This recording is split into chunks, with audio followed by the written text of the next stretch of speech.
Permisi Eyang. Yeah. Mohon maaf, ini ada mungkin beberapa pertanyaan dari saya yang mewakili nanti teman-teman pemirsa. Nah, ini banyak sekali fenomena-fenomena baru Eyang. Jadi kadang itu ada orang yang sekarang ini jatuh, tapi mereka kait-kaitan dengan kegiatan orang lain. Nah, nyun sewu ini agak nakal ya. Misalnya apa? Misalnya orang jatuh itu lalu menyudutkan profesi orang lain, semisal ya, mohon maaf, purel ya. Ini jatuhnya ini gara-gara purel. Nah, sedangkan purel itu kan juga apa ya? Mereka juga bekerja ya. Nah, ini gambaran Eyang itu seperti apa terkait masalah problematika yang ada di masyarakat semacam ini Eyang? Saya sedikit nambahi ya, Jat. Jadi yang ditanyakan Mas Rosi tadi intinya orang tuh kan banyak yang ketika dia sudah nanjak ya, misalnya udah bagus gitu, hancur gara-gara dunia malam. Saya ini lagu ini saya terkenal Mangku Purel. Mangku Purel itu sampai dilakukan ya. Nah, gimana supaya melakukan hiburan tapi tetap proporsional, nggak sampai kemudian jatuh seperti itu. Itu poin pertanyaannya pertama. Yang kedua, cara pandang terhadap wanita-wanita dunia malam itu jelek banget. Orang menjustifikasi seolah-olah sudah dikaplingin raka. Bagaimana sebagai orang tua melihat hal itu?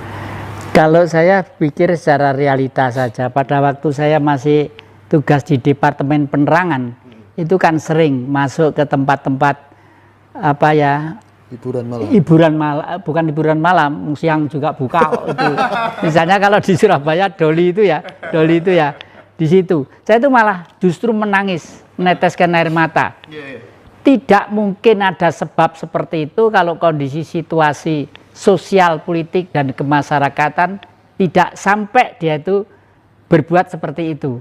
Pernah suatu saat itu saya itu diboreki sama kakak saya. Ayo, wis gede, luanang anu ngene aja meneng anu ngene. Terus ya saya karena ngomong kakak ya, saya masuk ke dalam. Ya orang dua gitu. Tapi saya ajak omong-omongan. Rumahmu mana? Saudaramu berapa? Ibu, ternyata dia itu adalah seorang wanita yang pernah kawin ya. Karena dia harus memenuhi ibunya yang sudah tua di rumah dan beberapa anaknya, dia harus satu-satunya jalan mencari duit menjajakan dirinya itu. Nah, kalau menurut saya itu mulia. Mulianya apa? Karena satu tempat itu terorganisir dan terjaga dengan rapi. Karena mereka tiap minggu diperiksa oleh dokter-dokter itu, ada penyakitnya atau enggak. Tapi kalau sekarang coba lihat, berlagak berukut segala macam, di pinggir jalan berdiri nunggu nunutan mau mobil ke Surabaya, minggir, itu kan lebih konyol lagi, kesehatannya enggak terurus, Saya hanya nangis kalau tahu gitu, itu hanya nangis. Tapi gimana itu treatmentnya supaya hidupnya seseorang itu tidak hancur gara-gara LC, gara-gara purel, gara-gara hiburan-hiburan seperti itu, supaya nggak hancur, gimana treatmentnya? Makanya pelimpahan kesenangan itu terus harus ada, berbentuk misalnya seni ya, budaya seni. Yang jelas saja pada waktu Surabaya itu masih ada Sri Mulat, masih ada ketoprak siswa budaya, masih ini di THR itu orang udah ada pergi udah ngantuk, ya ngantuk tidur, paginya kerja gitulah. Lah sekarang itu wayang dianggap musrik, dianggap sirik, panggung gitu uang wedok macak gini-gini dianggap waduh itu ya inilah akibat 65 sampai sekarang ini berakibat seperti ini bangsa kita itu ya. Iya. Jadi tetap intinya proporsional ya. Profesional. Kemudian memframing orang dulu gara-gara profesi atau pekerjaan. Iya, lebih baik terkoordinir, terawasi kesehatannya dan keamanannya daripada liar. Kalau udah liar ya itu, waduh. Tapi kadang itu ya ada multi tafsir. Pekerjaan kan tidak hanya satu. Kenapa kok mereka lebih cenderung memilih sebagai, mohon maaf, wanita penghibur yang sebut tadi menjajakan diri. Nah, itu kan kadang ada opini semacam itu. Nah, itu seperti apa ya? Ya mungkin dia mau jadi tukang batu, nggak kuat ngangkat foto ya mau jadi tukang jahit tidak kuat beli mesin jahit ya, padahal yang di rumah harus makan, harus sehat itu. Jadi nggak mungkin Mas manusia secara sadar untuk niat ingsun hidup menjadi itu, pasti tidak akan mungkin ya, karena di dalam tubuh manusia itu sak elek-elek menungso masih ada sinar Tuhan tadi itu. Iya. Okay. Okay. Kadang juga gini ya, mereka itu kan saling mengecas ya. Contoh keluarga si pengunjung semisal. Kalau nggak ada kamu, mungkin suami saya nggak akan ke sana. Nah, sebaliknya Eyang berdalih, mungkin dia tidak bisa kerja lain kayak kuli batu atau apa, itu adalah option. Nah ini yang terjadi di masyarakat seperti itu. Akhirnya kan menjadi sebuah polemik. Seolah-olah orang yang dicas merah tadi itu memang itu pekerjaan yang tidak benar. Gitu. Nah yang jadi masalah, landasan benar itu seperti apa? Dasar benar itu seperti apa? Benar itu relatif Mas. Jadi asal tidak ada beban yang berdampak negatif, yaitu benar. Ya, misalnya saya ngomong-ngomong dengan sampean. Kalau ngomong-ngomong saya itu menipu sampean, berarti berdampak negatif. Ya, itu ya. Kemarin melihat viral, ada seorang ibu terpaksa mempunyai anak satu. Tiap hari itu makan apa? Makan daun ketelo digodok Mas. Karena tidak mampu beli beras. Coba. Di salah satu pulau di negara kita, kurus ibunya. Jadi kalau pagi itu godok godong telo Mas. Terus anak yang kecil itu dijejel-jejel. Aduh, saya lihat itu nggak sampai hati seperti itu. Nggak pantas lah. Negara kaya raya seperti ini, rakyatnya masih ada seperti itu. Ironis ya. Ironis sekali. Nah, tapi di dalam kondisi masyarakat memang masih banyak yang ekonominya seperti itu ya.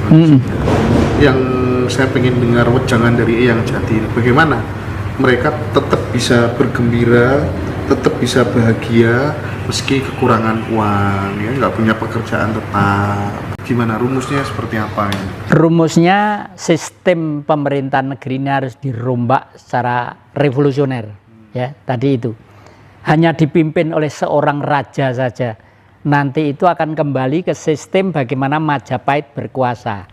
Majapahit di bawah kekuasaan Tribhuwana Tunggadewi ya, itu pengaruhnya pernah jaya selama 341 tahun.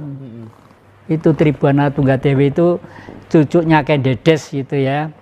Sampai mendapat gelar Tribhuwana Tunggadewi, Tri itu tiga, Buana itu jagat, Dewi itu wanita. Seorang wanita yang mampu menyerap energi makrokosmos di dalam tubuhnya, sehingga beliau sebagai seorang raja kokoh, kukuh, dan kuat dan bijak. Karena cantiknya, karena bijaknya, karena cerdasnya, karena budi luhurnya seperti neneknya Kendedes, makanya dikonotasikan sebagai Kendedes. Kendedes sendiri tidak pernah jadi ratu.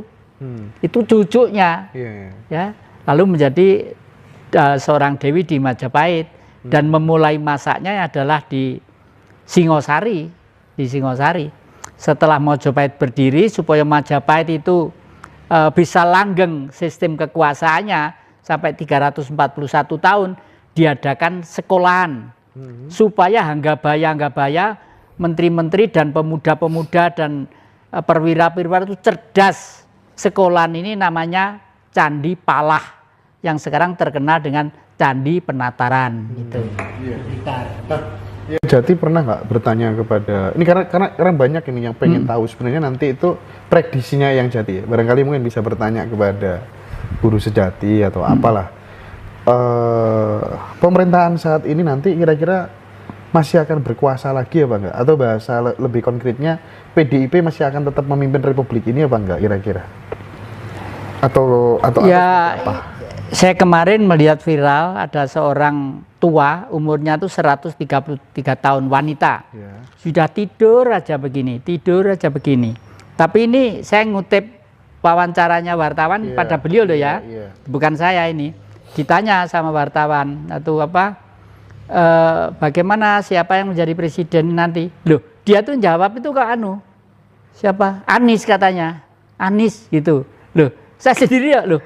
Padahal beliau mungkin nggak pernah nonton TV. Nggak pernah nonton TV, udah tua tidur 133 tahun kok. Ada viral di YouTube, ada itu. Terus bagaimana dengan Prabowo? Prabowo nggak jadi. Bagaimana dengan Luhut? Nggak jadi, nggak akan jadi. Semua ditahan nggak jadi. Bagaimana dengan Jokowi? Saya nggak seneng kok dengan Jokowi. Loh, nggak tahu kok dia bilang gitu, saya nggak tahu kok. Padahal nggak mungkin kenal loh, nggak mungkin lihat TV, nggak mungkin HP. Tapi yang jelas ini, MH Ainun Nadjib yang tahu ya, dia pernah bilang gitu, 2024 Indonesia itu mulai mendapatkan pemimpin yang lumayan, cukup lumayan gitu. Yeah. Terus di sisi yang lain gini ya, kita tahu waktu SBY dulu jadi, seolah-olah kan dia dikuyo-kuyo ya, sama kadernya yang Jati, dikuyo-kuyo. Nah sekarang Anies ini nasibnya, kalau saya lihat ini ada kemiripan seperti zaman SBY dulu, dikuyo-kuyo, yang mau lah KPK lah segala macem lah, selalu di framing dengan buzzer RP gak karu-karuan. Ya. Masuk akal juga loh ya. Iya, apalagi ya itu. Kemana-mana sekarang lihat ya, relawannya seperti itu kan. Orangnya juga santun gitu. Cuman kan jeleknya gara-gara buzzernya terlalu banyak yang peduli gitu kan. Banyak ngomongnya katanya orang Jakarta. Banyak ceramahnya, kurang kerjanya katanya.